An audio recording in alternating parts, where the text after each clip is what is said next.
चलिए बात करने वाले हैं इंडसइंड बैंक के बारे में। शेयर के अंदर भयंकर गिरावट देखने को मिल रही है इन दिनों। तो अब आगे की रणनीति किस तरीके से बना के चलें, क्या पैसा बन सकता है? वैसे हमने जितनी भी वीडियो डाली हैं अमूमन देखें तो काफ़ी हद तक जो है कारगर साबित होती हैं, रिटेल निवेशकों का पैसा बनता है। तो देखिए हमारी भी यही पहल रहती है कि एक सही रणनीति के साथ में किसी भी कंपनी के अंदर अगर हम काम करते हैं तो कहीं ना कहीं अच्छा खासा पैसा अर्न कर लेते हैं। लेकिन उसके लिए जो कंडीशन होती है वो यही होती है कि शेयर्स की संख्या कम रखें। पैसा चाहे कितना भी हो, पैसा बचा कर रखें। एक अपॉर्चुनिटी मिलती है कभी ना कभी आपको, साल में 6 महीने में 2 महीने में, तो वापस से किसी न किसी कंपनी के अंदर अपॉर्चुनिटी बेस भी पैसा लगा सकते हैं। लेकिन ओवरऑल पैसा कम लगा कर चलिएगा और तैयारी लॉन्ग टर्म के हिसाब से करके चलिएगा कि 6 महीने के लिए किसी कंपनी के अंदर खरीदारी कर ली तो कर ली। इसी तरीके से अगर इंडसइंड बैंक की बात की जाए तो शेयर के अंदर अच्छी खासी गिरावट देखने को मिली। अब देखिए यहाँ पे अच्छी खासी बढ़त भी हम लोग को देखने को मिली थी, तो अच्छी खासी गिरावट भी देखने को मिल चुकी है। खबरें नेगेटिव थी तो जिसके आधार पर कहीं ना कहीं नेगेटिव हमें स्टॉक के अंदर चाल देखने को मिली। अब जो इसके अंदर एक लेटेस्ट खबर चल रही है जिसकी वजह से कहीं ना कहीं सारा मूड और माहौल बिगड़ा हुआ है इंडसइंड बैंक का, वो ये है कि इसकी एक सब्सिडरी कंपनी है। इस कंपनी का नाम है भारत फाइनेंशियल इंक्लूजन लिमिटेड, जो इंडसइंड बैंक से हाल फिलहाल में अलग होती हुई नजर आई थी। ये पिछले सप्ताह की बातें हैं, तो जिसका ओवरऑल नेगेटिव इम्पैक्ट हमें बैंक के अंदर देखने को मिल रहा है। लेकिन इसके बाद में एक बड़ी खबर अब इस बैंक के अंदर देखने को मिल रही है। तो दोस्तों यहाँ पे मैं आपको बताना चाहूँगा कि एक कंपनी है स्पंदना स्फूर्ति, अब वो इंडसइंड बैंक के अंदर शामिल होती हुई नजर आ सकती है। तो इसका ओवरऑल पॉजिटिव इम्पैक्ट हमें इंडसइंड बैंक के अंदर देखने को मिल सकता है। तो देखिए कहीं ना कहीं नेगेटिव खबरों के बाद में एक राहत भरी खबर अब यहाँ पे निकल कर आई है। तो उम्मीद तो यही कर सकते हैं कि शेयर के अंदर कुछ अच्छे खासे लेवल ऊपर की तरफ देखने को मिले। अब देखिए शेयर प्राइस लगभग 894 रुपये के आसपास ये कारोबार करता हुआ नजर आ रहा है। स्टॉक के अंदर भयंकर गिरावट देखने को मिल रही है। पिछले अगर 1 महीने का चार्ट पैटर्न देखें तो स्टॉक अच्छा खासा करेक्ट हो चुका है और 27% से ज़्यादा की गिरावट हमें शेयर के अंदर देखने को मिल चुकी है। यहाँ पे मैं आपको ओवरऑल हाई बताना चाहूँगा, 1242 रुपये के लेवल ये स्टॉक टच करता हुआ नजर आया था। अब सबसे बड़ी बात तो ये है कि माल कितना उठाया जाए, तो कम से कम शेयर उठाइएगा और नीचे की तैयारी ओवरऑल करके चलिएगा, क्योंकि देखिए स्टॉक मार्केट है, कहाँ कुछ नहीं जा सकता है। बराबर ऊपर के भी चार्ट पैटर्न कई बार देखने को मिल जाते हैं। कई बार पैनिक में लाने के लिए प्रमोटर्स एफआईडीआईज उल्टा गेम भी खेल देते हैं। तो कम से कम क्वांटिटी रखिएगा और नीचे की बराबर तैयारी करके चलनी कि अगर किसी कारण से गिरावट देखने को मिलती है, वैसे मुझे नहीं लगता है कि ये स्टॉक अब यहाँ से कुछ ज़्यादा नीचे की तरफ जो है मूव करता हुआ नजर आएगा। इसके अंदर यहाँ से हम लोग को तेज़ी देखने को मिलनी चाहिए। तो दोस्तों अगर इस बैंक की लोन बुक के बारे में बात करें तो किस तरीके की लोन बुक है, तो अच्छी खासी लोन बुक है इस कंपनी की। और अगर कंज्यूमर फाइनेंस डिवीज़न की बात की जाए तो अच्छा खासा पैसा वहाँ से इस बैंक को आ रहा है।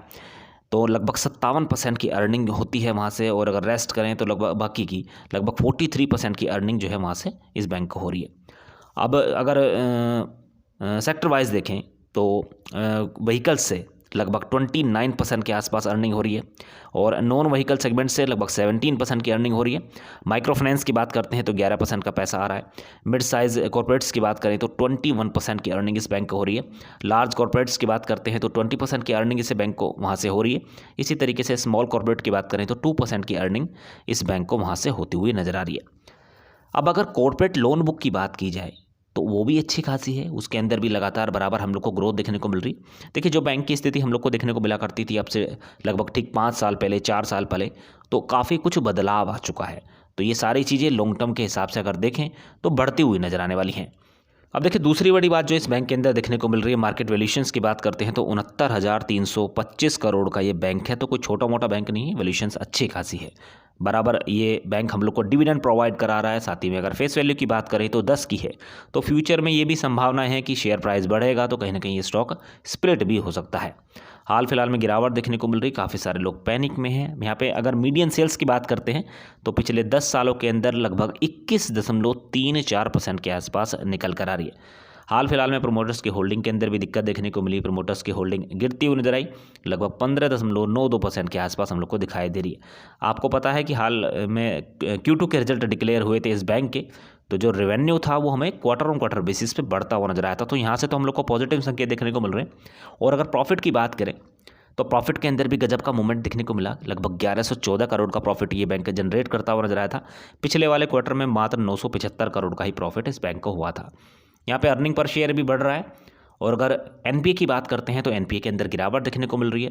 नेट एनपीए, ग्रोस एनपीए दोनों ही गिरते हुए नजर आए थे।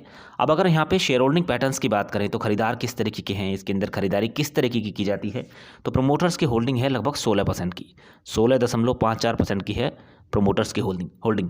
और अगर एफआईज की बात करते हैं तो 51% का माल इसके अंदर होल्ड करते हैं। डीआईएस की बात करें तो लगभग 18% का माल इसके अंदर होल्ड करते हैं। पब्लिक की होल्डिंग की बात करें तो लगभग 13% के आसपास निकल कर आती है। तो खरीदार भी ठीक ठाक हैं, दिक्कत कुछ फिलहाल की डेट में नहीं दिखाई दे रही है। कुछ बुरी खबरों की वजह से शेयर का मूड खराब है और लगातार गिरावट देखने को मिल रही है। पैनिक में बिल्कुल मत आइएगा, क्योंकि एफआईज ने लगातार बिकवाली की है पिछले कुछ दिनों से। तो इस शेयर के अंदर एफआईज की अच्छी खासी होल्डिंग है, तो जिसकी वजह से कहीं ना कहीं गिरावट हमें देखने को मिली है। वापस से बाजार जब ऊपर की तरफ मुँह करता हुआ नजर आएगा, एफआईज ऐसी कंपनियों के अंदर माल उठाते हैं जहाँ से लगता है कि वोलेटिलिटी अच्छी खासी दिखाई देती है, तो पैसा भी उनका बनता है। तो इस बैंक के अंदर हम लोग को एक अच्छा खासा मूवमेंट अब आगे आने वाले दिनों के अंदर देखने को मिल सकता है। दोस्तों, अगर आप नए हैं, डीमेट अकाउंट ओपन कराना चाहते हैं तो आप अपस्टॉक के अंदर डीमेट अकाउंट ओपन करा सकते हैं। लिंक नीचे डिस्क्रिप्शन बॉक्स के अंदर दिया हुआ है। दोस्तों, अगर ये पूरी जानकारी आपको अच्छी लगी हो तो वीडियो लाइक जरूर कीजिएगा, चैनल सब्सक्राइब कर रख लेना ताकि नई वीडियो का नोटिफिकेशन सीधे आपके मोबाइल बिल्स के। Thank you so much for watching.